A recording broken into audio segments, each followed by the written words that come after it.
Nous sommes à Banéa, précisément dans la préfecture de Koya, sur le site de Leboulban où il y a eu de graves accidents. Aujourd'hui, nous sommes avec une des victimes qui, en larmes, vous allez le voir, abattu, va témoigner.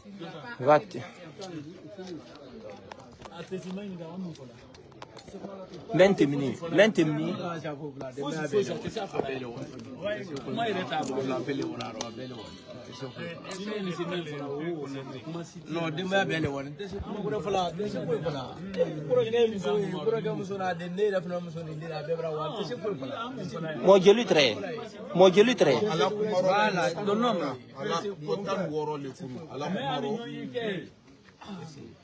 Il va témoigner, on le dit bien. Parce que là, on saura réellement de quoi il s'agit. Quand il témoigne, c'est encore meilleur pour lui. Ah, c'est pas grave.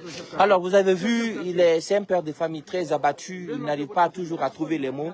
Mais comme vous pouvez le constater, et lui et son grand frère pratiquement ont perdu la majeure partie de leur famille.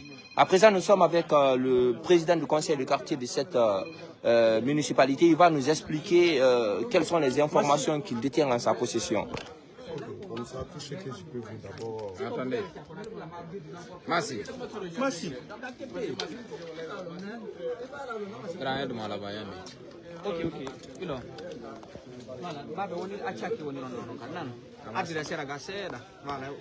Voilà, d'un moment à l'autre, le président du conseil du quartier va prendre la parole pour nous donner les derniers chiffres exacts. Mais à notre arrivée, il y avait des personnes qui faisaient signe de vie. Là où vous voyez derrière, il y avait des personnes à l'intérieur qui ont été sorties sous la terre.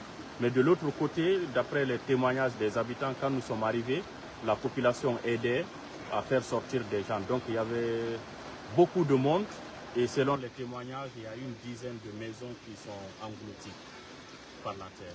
Donc est-ce que vous pensez qu'après ces 9 corps officiellement déclarés d'abord par le ministre de l'Urbanisme Maurice Condé, est-ce que vous pensez qu'il y a d'autres corps encore qui sont là, qui n'ont pas été tirés? Bon, on peut dire que ça continue parce que les chiffres sont donnés au fur et à mesure. Parce que ici, ça s'est passé la nuit, les gens étaient à l'intérieur de la maison. Donc il y avait plusieurs maisons, donc on continue à fouiller. Au fur et à mesure, dès qu'il y a des nouvelles découvertes, et ça sera annoncé. Nous sommes là, nous travaillons avec l'Angus. Au fur et à mesure, d'abord, l'équipe est en train de recenser ceux qui sont portés disparus. Et à chaque fois qu'il y a découverte, et puis c'est comptabilisé. Merci. Mais quand même, c'est une zone qui était très peuplée, où il y avait assez de gens. Donc on ne peut pas déchiffrer ce qui s'est passé. Vous-même, vous constatez les dégâts. Et également d'un des responsables de la localité. Nous voici à présent sur le site proprement dit. Vous allez voir, nous avons été obligés de grimper une colline carrément, on va le dire comme ça, une montagne, pour être là. C'est ici que le glissement de terrain est survenu et il y a eu beaucoup de morts. Vous voyez, nous sommes au pied de cette montagne carrément où il y a eu le glissement.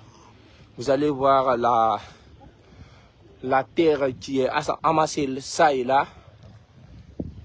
Et comme vous le constatez, en aval, vous allez voir, nous sommes perchés au-dessus des habitations.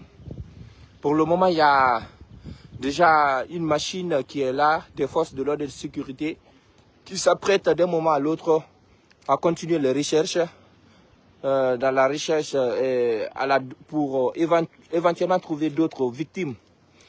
Et dans la communication officielle du ministre de l'Urbanisme, il faut le dire, vous allez le voir sur notre site d'un moment à l'autre, il parle